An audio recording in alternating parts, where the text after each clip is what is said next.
बहुत ही जानदार शानदार प्रत्याशी, जिसके लिए अकबरपुर की सभा में आदरणीय राष्ट्रीय अध्यक्ष ने खुले मंच से पूछा था कि राजा रामपाल से अच्छा कोई कैंडिडेट हो तो पूरे नगर और देहात के सभी जिलाध्यक्षों से पूछा था कि बताइए, तो सभी लोगों ने एक मत से हाथ उठाकर अभिवादन किया था कि राजा रामपाल से कोई अच्छा कैंडिडेट नहीं है, राजा रामपाल को ही प्रत्याशी बनाया जाए। इस जनमानस की आवाज को सुनकर, जनमानस की बात को मानकर हमारे राष्ट्रीय अध्यक्ष जी ने सम्मानित आदरणीय पूर्व सांसद राजा रामपाल जी को प्रत्याशी बनाकर भेजा है।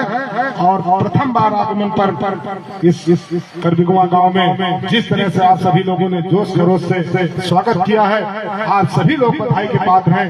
और आप सभी की तरफ से मैं बहुत ही इज्जत के साथ, सम्मान के साथ, शिद्दत के साथ आमंत्रित करता हूं अपने बड़े भाई और भावी सांसद आदरणीय श्री राजा रामपाल जी को।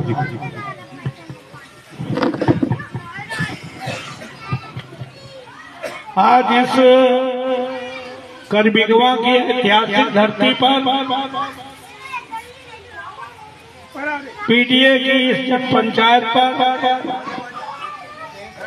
हमारे इस कार्यक्रम के सम्मानित अध्यक्ष, जिन्होंने हमारी राजनीति की शुरुआत से लेकर अब तक 8 पार्लियामेंट हम यहाँ से लड़े हैं, आदरणीय पृथ्वीपाल जी हमेशा हमारे साथ रहे हैं। मैं उनका हार्दिक स्वागत करता हूँ। इस कार्यक्रम में उपस्थित जनपद कानपुर नगर ग्रामीण के शानदार जुझारू अध्यक्ष और बिठूर की ऐतिहासिक धरती से विधायक रहे आदरणीय मुनीन्द्र शुक्ला जी, इस कार्यक्रम में उपस्थित हमारे जिले के सम्मानित उपाध्यक्ष और इस महाराजपुर के प्रभारी आदरणीय योगेंद्र कुशवाहा योगी जी, इस कार्यक्रम में उपस्थित हमारे युवजन सभा के लोहिया वाहिनी के सम्मानित अध्यक्ष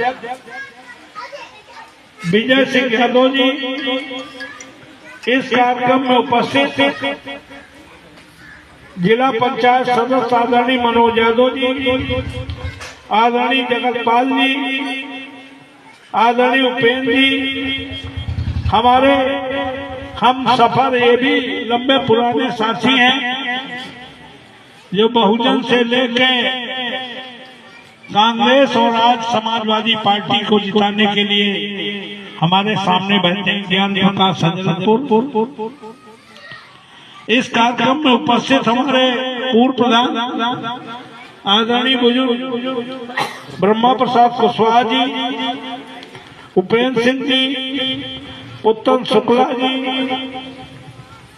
हमारे इस गांव के सम्मानित प्रधान जगतपाल जी,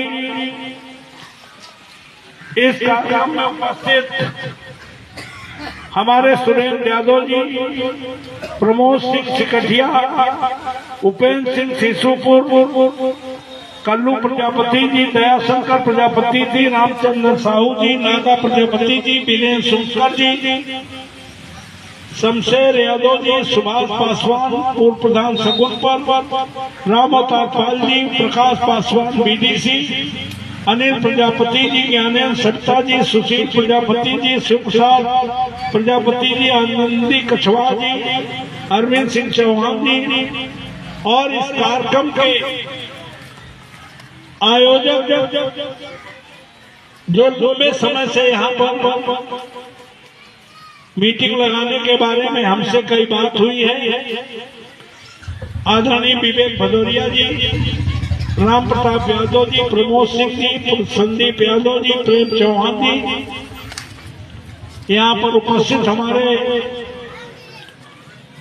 पार्षद सदस्य, हमारा छोटा भाई दिनेश पासवान जी, हमारे जोन के इंचार्ज आदरणीय रमेश यादव जी और कुशल संचालक भाई हमारे समर सिंह यादव जी, यहाँ पर उपस्थित सम्मानित बुजुर्गों, नौजवान दोस्तों, माताओं, बहनों एवं बच्चों, ये ऐतिहासिक धरती है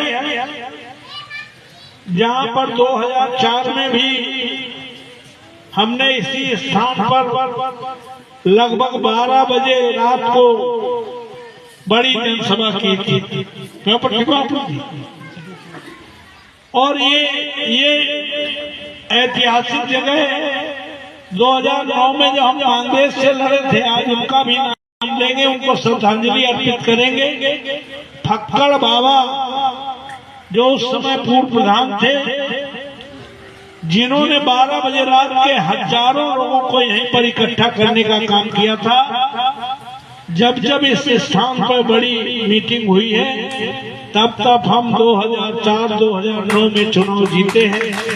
हमें लगता है 2024 में भी इसी स्थान पर हमारे साथियों ने, जितने लोग यहाँ पर बैठे हैं, आज मीटिंग हुई है। मैं इस मंच के माध्यम से यहाँ पर उपस्थित सभी साथियों का, जो हमें 8-8 बार लगातार सहयोग करने का काम किया है, यहाँ से बार बार जिताने का काम किया है, तब ये सरसौल विधानसभा होती थी। हमें लगता है 4 बार, चौथी बार जब हम आदरणीय श्याम बिहारी से जीते थे, मिश्रा जी से, तो कभी 4 बार में एक बार भी सरसौल विधानसभा हारने का काम नहीं किया था। 9 में भी हम ये जीते हैं। कांग्रेस से भी शुक्ला जी इस विधानसभा को हमने जीतने का काम किया है। तो मैं मंच की ओर से सामने बैठे सभी सहयोगियों का, समर्थन करने वाले लोगों का आपका हार्दिक स्वागत करता हूं, वंदन करता हूं, अभिनंदन करता हूं। और आज मैं फिर निवेदन करने आया हूं कि मैं तो 7 दिन और रातों दिन वाला हूं, लेकिन 10 साल से जिन्हें बिना देखे, न देखे न सुने, जिनको 10 साल से आपने सांसद बनाया है, हम जब 2014 में आप पूछते थे लोगों को किसको वोट दे रहे हो, हमारे साथी पीछे चल रहे थे, वो पूछते थे किसको वोट दे रहे हो, तो लोग प्रत्याशी का नाम नहीं जानते थे, कहते थे मोदी जी को वोट दे दे। क्यों भाई? हमारा मौजूदा जो सांसद है वो भी कहता है तुमने हमें वोट कहाँ दिया है, मोदी जी को दिया है, तो मोदी जी से काम कराओ।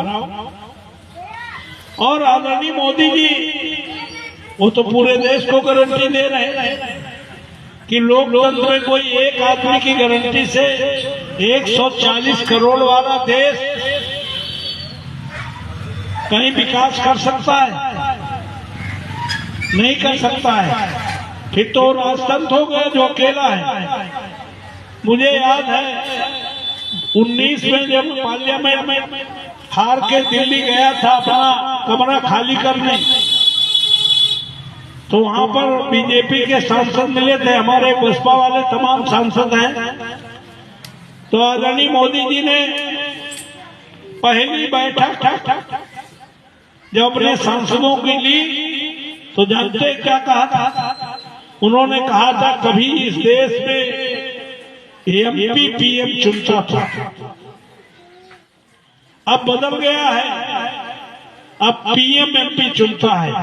अपने पूरे सांसदों को कहा कि तुम मेरी कृपा पर यहाँ पर बैठे हो, जीत के, इसमें एक भी सांसद ऐसा नहीं जिसकी अपनी कोई से। हमें लगता है अब भी नहीं समझते लोग का खतरा है। इस देश के इतिहास में पहली बार सुप्रीम कोर्ट के 4 जज अपने चैम्बरों से निकलकर प्रेस मीडिया के सामने कहने को मजबूर हो भारत का लोकतंत्र खतरे में है। इससे बड़ी कोई खतरे की घंटी हो नहीं सकती। जब राफेल के मामले में चीफ जस्टिस ऑफ इंडिया संज्ञान लेने की कोशिश करते हैं, तो 10 साल पुरानी स्टेनो से रेप केस लिखवा करके स्टेनो 10 साल पुरानी। 10 साल बाद चीफ जस्टिस इंडिया के खिलाफ भी अगर रेप केस लिखा जाता है और राफेल का फैसला अपने पक्ष में कराया जा सकता है, तो आपको लगता है कि भारत में कोई संवैधानिक संस्था स्वतंत्र है? नहीं है। आज ईडी के माध्यम से, सीबीआई के माध्यम से इसका दुरुपयोग करके नीतीश कुमार को इंडिया गठबंधन से ऐसे थोड़ी गए, उनको भी दिखाया गया होगा कि या तो जेल जाओ या तो फिर कहा जाता है ना, या तो जेल जाओ। आज शिबू सोरेन का लड़का जो झारखंड से मुख्यमंत्री था 2 दिन पहले ऐन मौके पर उसको जेल भेजने का काम करता है। जो बीजेपी में है वो बिल्कुल बात साफ, और जो विपक्ष में है वो देशद्रोही है। तो हम आपसे कहने आए हैं कि हम तो लंबे समय से आपके बीच में रहे हैं, हम जाने हैं, परखे हैं। ये चुनाव राजा रामपाल को दोबारा एमपी बनाने का चुनाव नहीं है। ये चुनाव जो बाबा साहब अम्बेडकर ने 26 नवंबर 1949 को भारत के प्रथम राष्ट्रपति राजेंद्र प्रसाद को संविधान सौंपने का काम किया था, और इस देश की रानी से लेकर महारानी के वोट की कीमत बराबर की थी। अगर भारत में स्वर्णिम युग की शुरुआत किसी चीज से हुई थी तो 26 नवंबर 1949 को हुई। बाबा साहब अम्बेडकर उस दिन बहुत पसंद थे।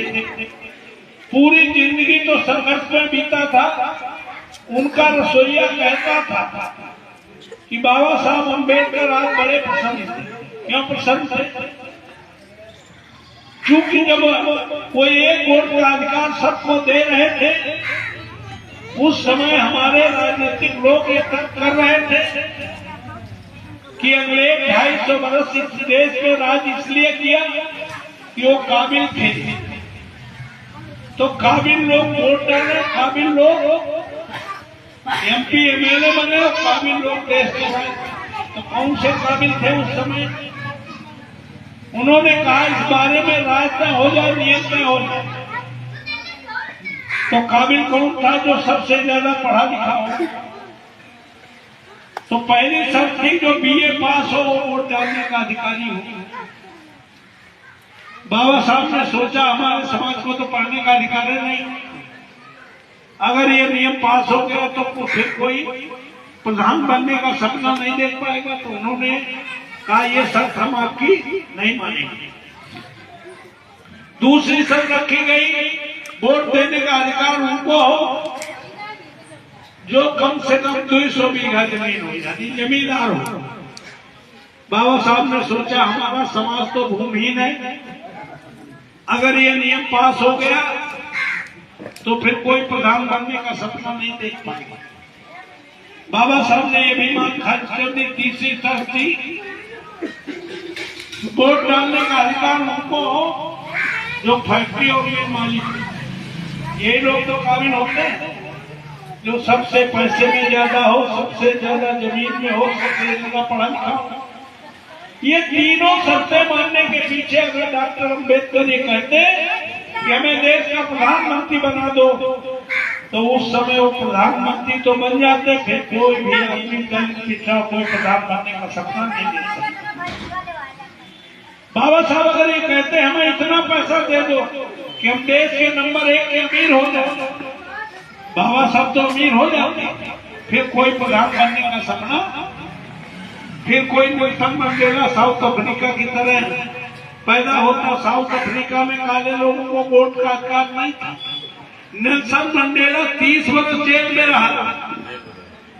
30 वर्ष बाद काले लोगों को वोट का अधिकार मिला।